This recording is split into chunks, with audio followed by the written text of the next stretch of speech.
Don't touch my glass. The words came sharp and cold, cutting through the soft hum of jazz like a blade through silk.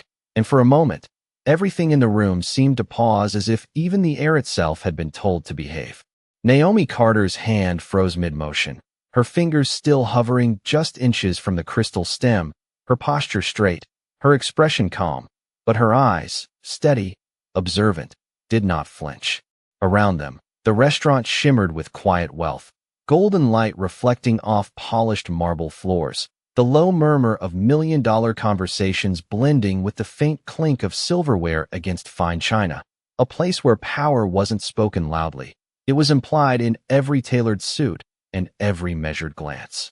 Daniel Whitmore sat at the center of it all, his presence commanding without effort, a man who had built a tech empire worth over $2 billion before turning 40, his tailored navy suit fitting like armor, his gaze sharp, calculating, used to being obeyed without question. He didn't look at Naomi as he spoke, not fully, just enough to acknowledge her existence as a function, not a person, as if she were part of the table's setting rather than the room itself. Naomi slowly withdrew her hand, her movements controlled, precise, placing the wine bottle back onto the tray with quiet grace, the kind that came from years of practice in environments where one wrong move could cost more than just a tip. She said nothing.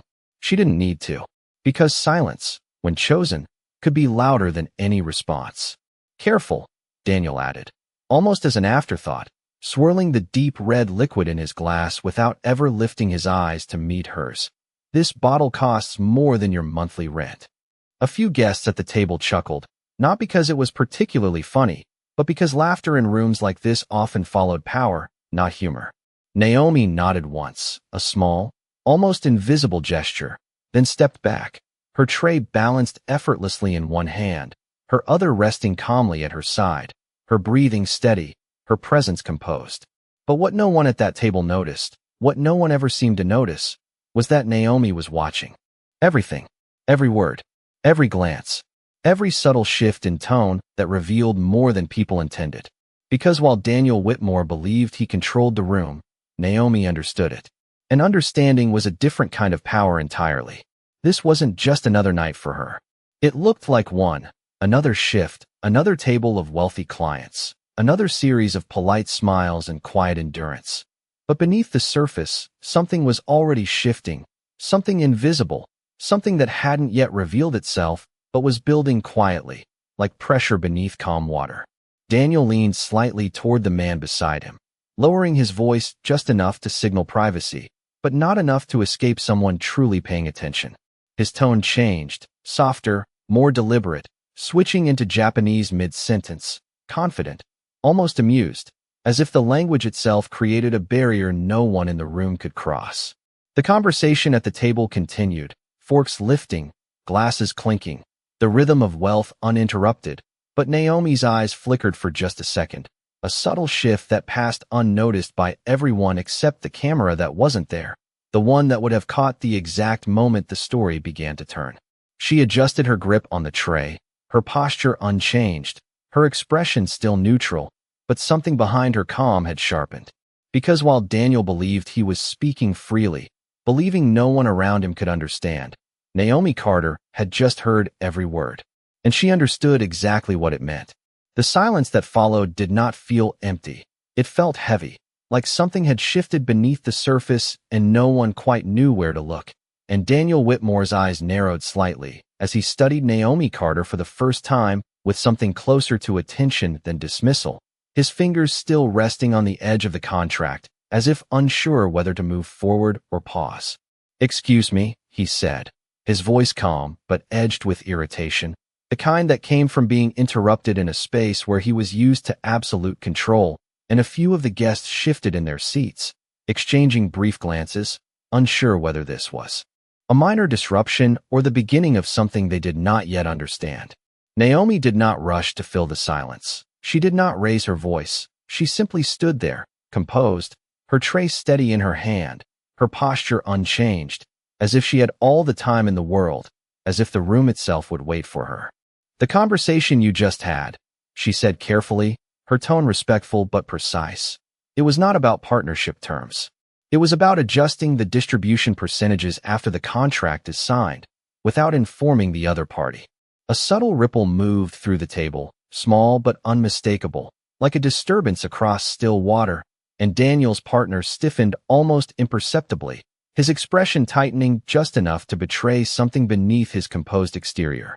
Daniel's gaze sharpened, his mind moving quickly now, replaying the conversation, recalculating the situation, searching for gaps, for explanations, for anything that could confirm or dismiss what he had just heard. "That is a bold assumption," he replied, his voice steady, measured, but no longer dismissive, because something in Naomi's tone did not sound like guesswork, it sounded like certainty. Naomi met his gaze without hesitation, her eyes calm, grounded, carrying none of the fear the room expected from someone in her position. "It is not an assumption," she said, just as quietly. "You said it in Japanese."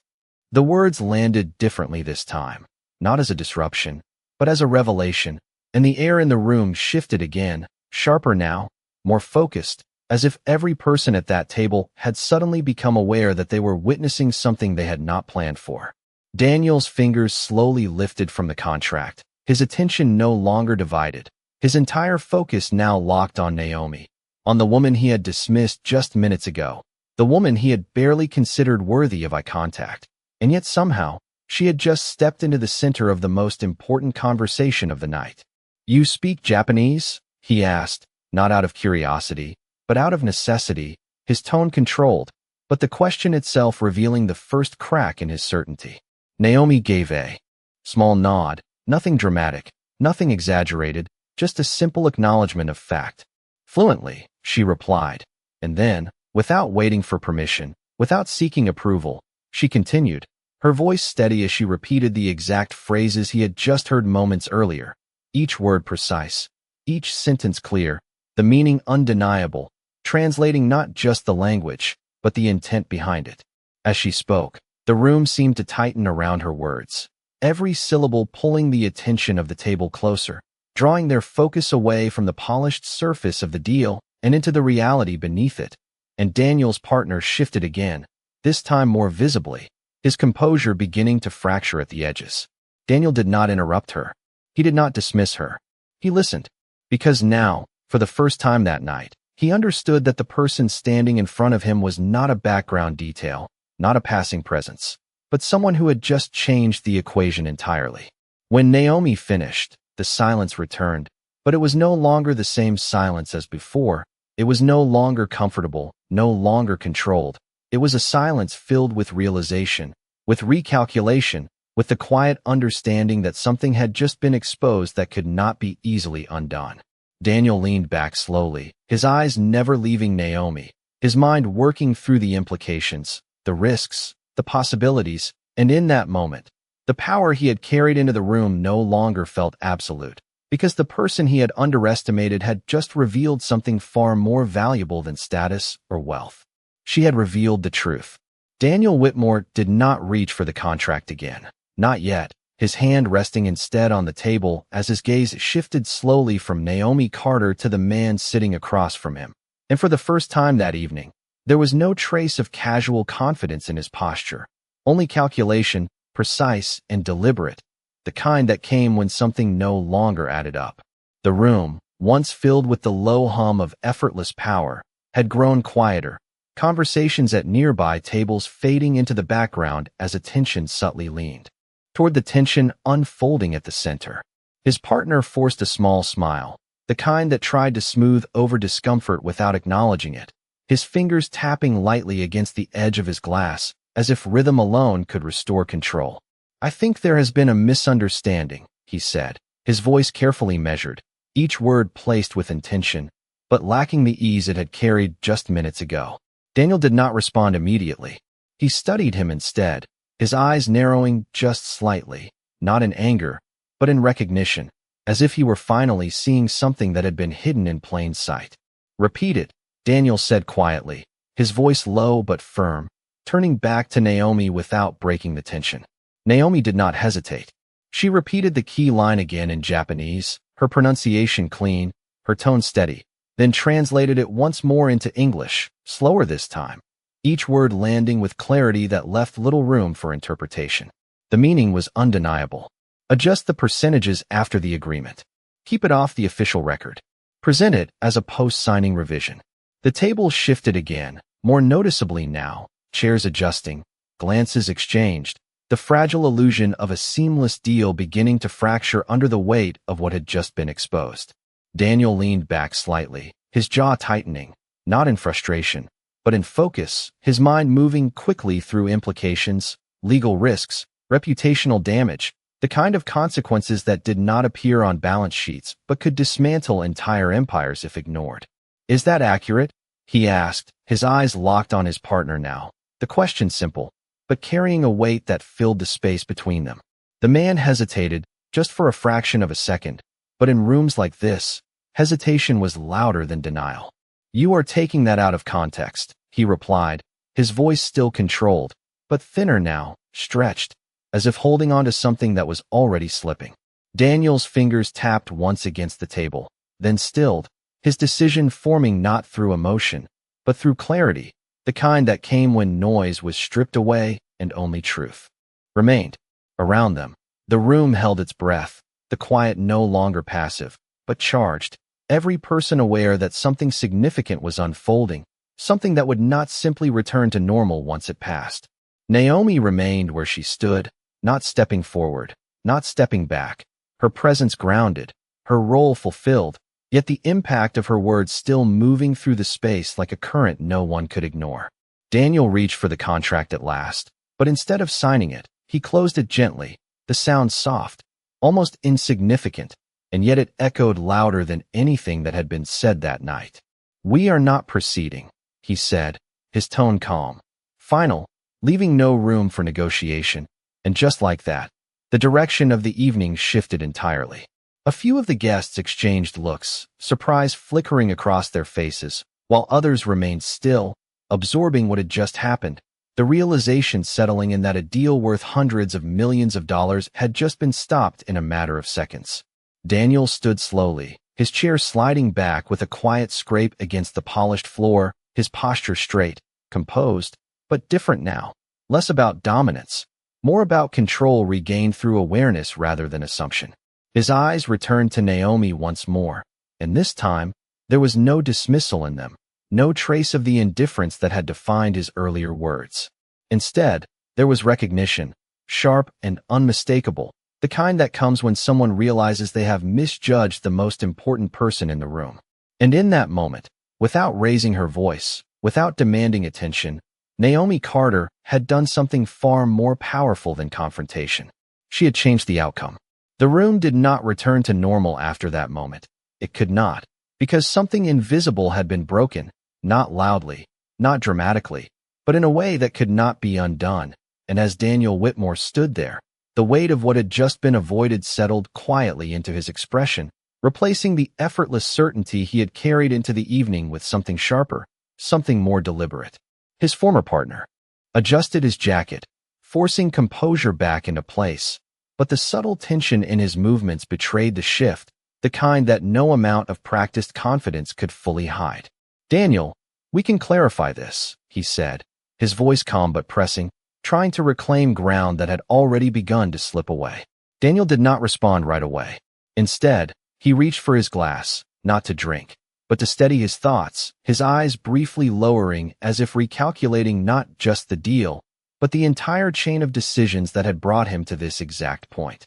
Around them, the other guests remained seated, their conversation stalled, their attention quietly anchored to the unfolding scene, each of them aware that they had just witnessed something far more significant than a business disagreement. Daniel set the glass back down with a soft, controlled motion and looked up again, his focus clear now, no hesitation left in it. "There is nothing to clarify," he said evenly, his tone not raised, not aggressive, but final in a way that carried more authority than volume ever could. The man across from him exhaled slowly, his smile fading into something more rigid, more contained, the performance no longer convincing because the audience no longer believed in it.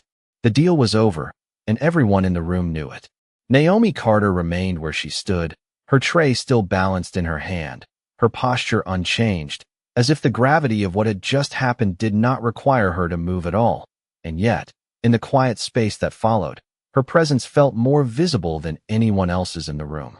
Daniel turned to her again, not out of obligation, not out of politeness, but out of recognition, and for a brief moment, the noise of the restaurant seemed to fall away entirely, leaving only the space between them, defined not by status, but by truth. "What is your name?" he asked, his voice quieter now, not softened, but measured in a different way, as if the question itself mattered. Naomi met his gaze without hesitation. "Naomi Carter," she replied, her tone steady, neither defensive nor impressed, simply factual. Daniel nodded once, as if committing the name to memory, as if it carried weight beyond the moment. "Naomi," he repeated, not as a formality, but as acknowledgement, the kind that had been missing earlier, the kind that could not be forced, only earned. There was a pause, brief but meaningful, the kind that allowed the shift to settle, to be recognized for what it was. "You may have just saved me from a very expensive mistake," he said, and there was no exaggeration in his voice, no dramatics, only a quiet clarity that made the statement land with more impact than any grand gesture could have. Naomi did not smile. She did not step forward to accept the moment. She simply gave a small nod, as if the outcome spoke for itself, as if the value of what she had done did not require validation. "I was just doing what was right," she said, her voice calm, grounded, the kind of response that did not seek attention, only truth. Daniel studied her for a second longer, and in that moment, something else shifted, something deeper than the deal, deeper than the embarrassment of being nearly misled, something tied to perception, to judgment, to the assumptions he had carried into the room without ever questioning them. Because the woman standing in front of him was no longer the background figure he had dismissed, no longer the silent presence he had spoken past. She was the reason the outcome had changed. And for a man who built his entire life on control, on precision, on reading people and situations before they unfolded, that realization carried its own kind of weight. Around them, the room slowly began to breathe again, conversations cautiously resuming, the rhythm of the evening attempting to recover, but it was different now, subtly altered, as if everyone present had just been reminded of something they often forgot. That power was not always where it appeared to be, and sometimes, the person no one noticed was the one who changed everything. The moment should have ended there, quiet, contained, just another strange interruption in an otherwise polished evening. But something in Daniel Whitmore did not allow it to fade so easily, because for a man who built his entire world on precision, on reading patterns, on controlling outcomes, the idea that he had misread someone so completely did not sit comfortably. It stayed, lingering just beneath the surface of his thoughts as he remained standing, his attention still fixed on Naomi Carter. Around them, the restaurant slowly resumed its rhythm, the soft jazz returning to fill the gaps, the clinking of glasses and murmured conversations stitching the evening back together. But the energy had shifted, subtle yet undeniable, as if the room itself had taken note of what had just happened and would not forget it anytime soon. Daniel reached for his chair, but did not sit immediately, his fingers resting lightly against the polished wood as he considered something, not about the deal, not about the loss that had just been avoided, but about the person standing a few feet away from him, the person he had dismissed with a single sentence not long ago. "How long have you been working here?" he asked, his voice measured, quieter than before, but carrying a different kind of weight, one that did not demand attention but earned it. Naomi adjusted her grip on the tray slightly, her posture still composed, her expression unchanged. "A little over a year," she replied, her tone steady, factual, not offering more than what was asked. Daniel nodded once, processing the answer, as if it added another piece to a picture he was only now beginning to see clearly. "And before that?" he asked, not out of curiosity alone, but because the answer mattered now, because it explained something he could not ignore. Naomi paused for a brief second, not because she was unsure, but because she was choosing how much to say, how much of her story belonged in a room like this. "Community college," she said, then added, "studying linguistics." The words settled between them, simple, but significant, carrying more meaning than the room fully grasped, and Daniel's expression shifted again, not dramatically, but enough to reveal recognition, not just of her ability, but of the effort behind it. That explains a lot, he said quietly, almost to himself, his tone no longer edged with assumption, but grounded in understanding. Naomi did not respond to that. She did not need to, because explanation was never the point. What mattered had already been shown. Daniel exhaled slowly, his gaze drifting briefly across the room, taking in the space he had controlled so effortlessly earlier, now feeling different, not diminished, but recalibrated, as if the definition of control itself had shifted. He looked back at Naomi, and this time, there was something else in his expression, something that had not been there before, not respect given out of obligation, but respect formed through recognition.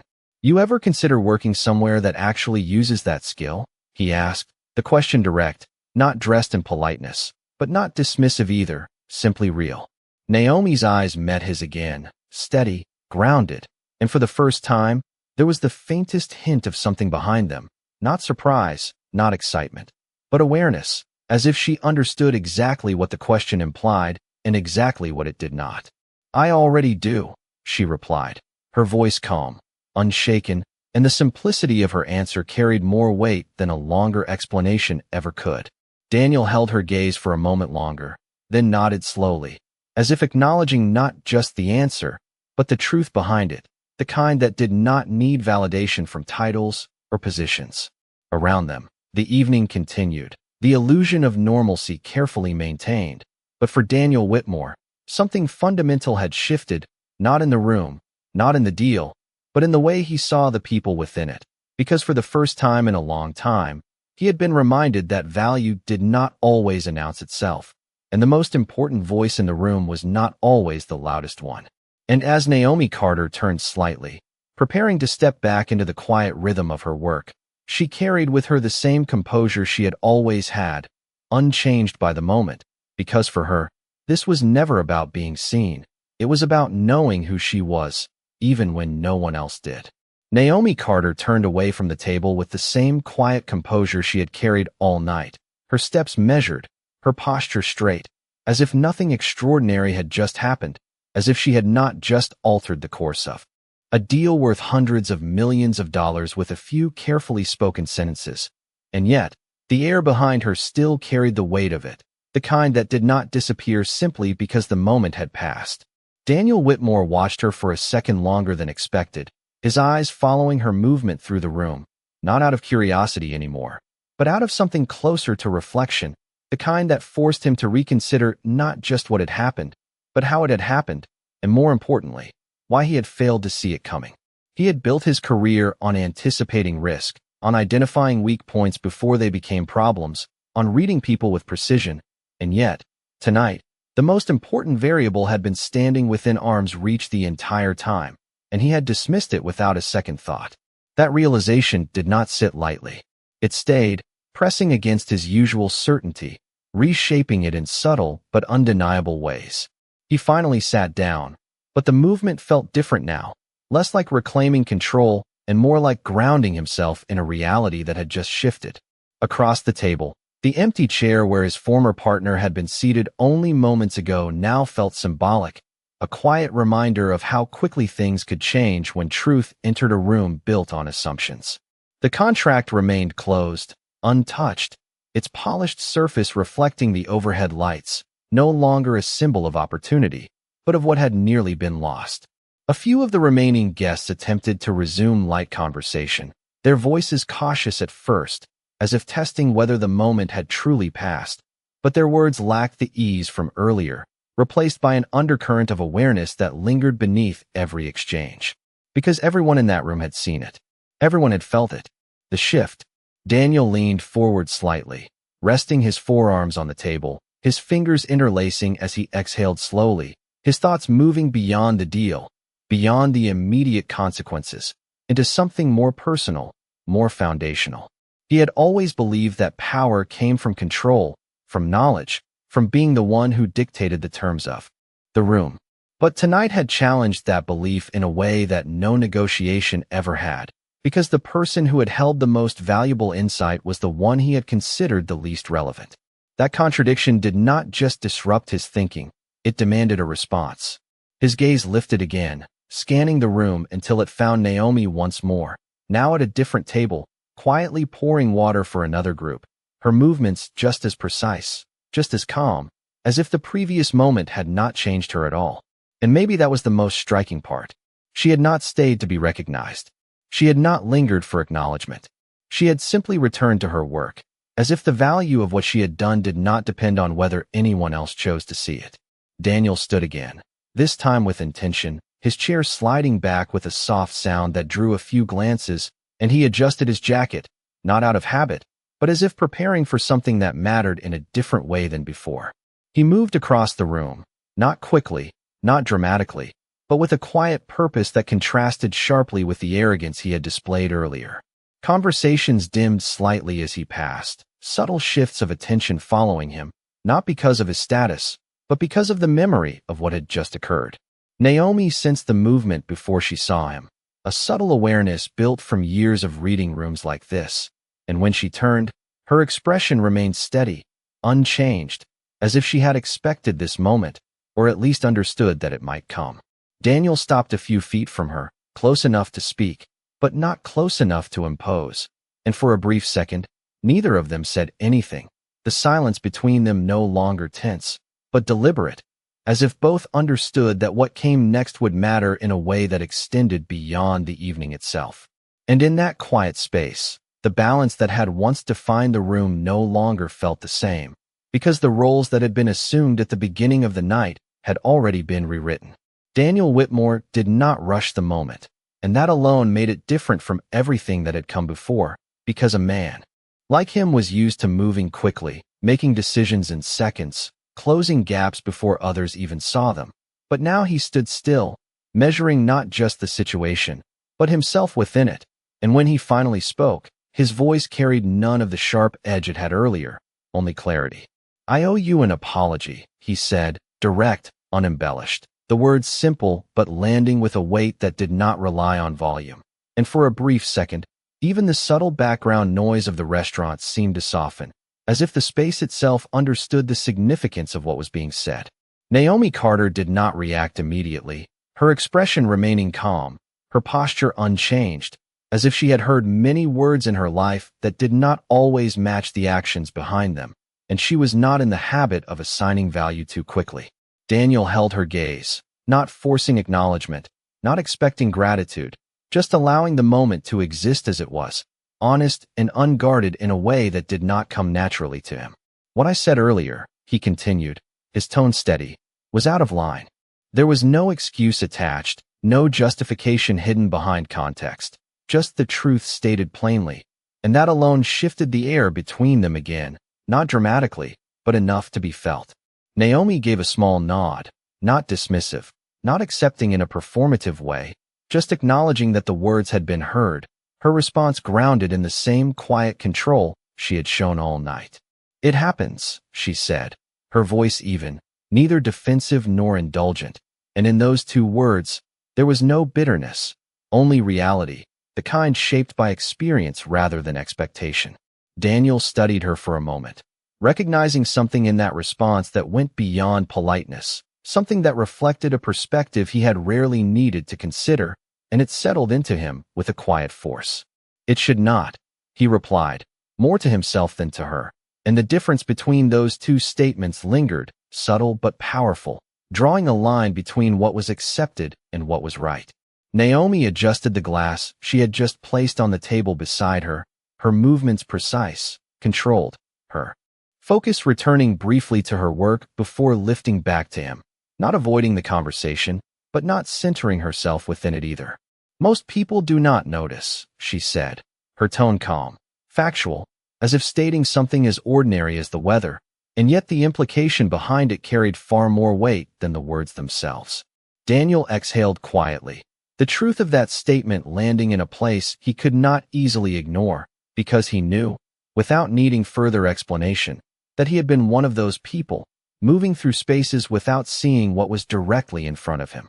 "I noticed tonight," he said, not as a defense, but as a recognition, the kind that came too late to change the beginning, but just in time to alter the ending. Naomi did not respond to that immediately, her eyes holding his for a brief moment longer before she gave a small nod, as if accepting the statement for what it was, not more, not less.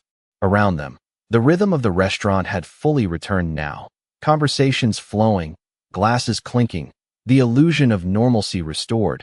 But for those paying attention, the shift remained, quiet but lasting, embedded in the space like a memory that would not fade.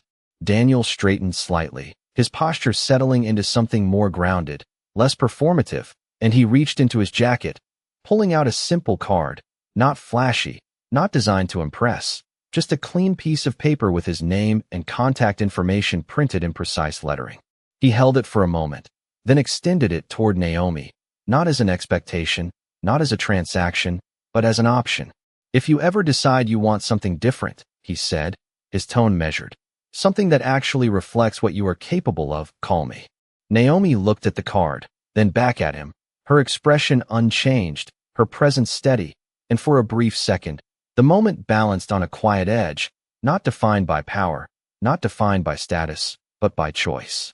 She reached out and took the card, her movement smooth, unhurried, as if accepting not the offer itself, but the acknowledgement behind it, and as her fingers closed around it, the space between them settled into something new, something neither of them had expected at the start of the night, but both understood now.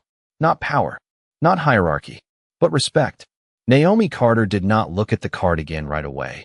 She simply slipped it gently into the small pocket of her apron, not as a sign of agreement, not as a promise of anything to come, but as a quiet acknowledgement of the moment that had just passed. And then she returned to her work, her movements as steady and precise as they had been at the start of the evening, as if nothing about her had changed, even though everything around her had.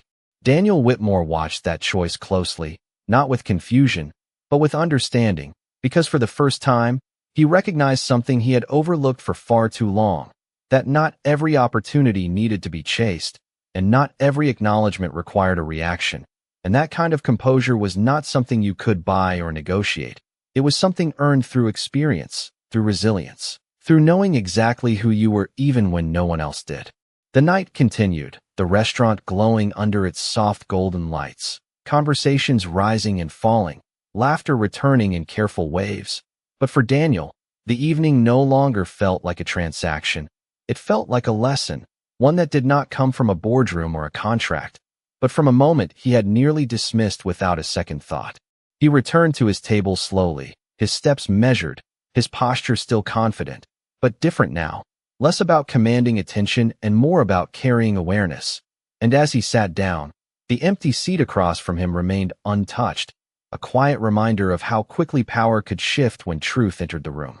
He poured himself a small glass of water, not wine this time, and as he lifted it, his gaze drifted once more across the room, finding Naomi again, not because she stood out in the way the room usually defined importance, but because now he understood that presence was not always loud, and value was not always visible. She moved through the space with the same quiet dignity, serving guests who would likely never know what had just unfolded, who would never realize that the woman refilling their glasses had just prevented a mistake that could have cost more than most people would see in a lifetime. And yet she did not carry that moment with pride or expectation. She simply carried it with truth. Hours passed, the evening gradually softening into its natural close, guests leaving in small groups, the energy settling into something quieter, more reflective. And when Daniel finally stood to leave, he did not rush, he did not check his phone, he did not fill the silence with unnecessary motion.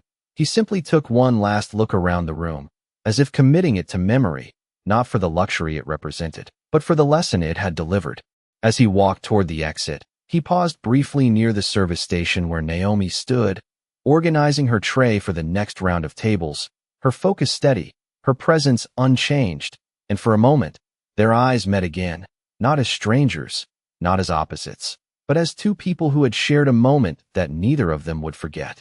Daniel gave a small nod, not dramatic, not performative, just enough to say that he understood, that he remembered, and Naomi returned the gesture just as simply, because that was all the moment required. No more, no less. He stepped out into the cool night air, the city lights stretching out before him, the distant hum of traffic blending into the quiet rhythm of a world that continued moving forward. And as he stood there for a second, adjusting his jacket against the slight breeze, he realized something that no deal, no contract, no calculated move had ever taught him before. That power, real power, was not just about control or influence or the ability to command a room. It was about awareness. It was about knowing when to listen. And most importantly, it was about recognizing value in the places you were never taught to look. Back inside, Naomi Carter finished her shift the same way she always did, quietly, efficiently, without expectation. And as she walked out into that same night, the card still resting in her apron, she did not see it as a turning point. She did not see it as a reward. She saw it for what it was, a reminder that the world might not always see her, but that did not change who she was or what she was capable of. And in the space between those two understandings, something lasting had been created, not a deal, not an agreement, but a shift, small, quiet, and powerful. Because he had the power to own the room. But that night, she had the power to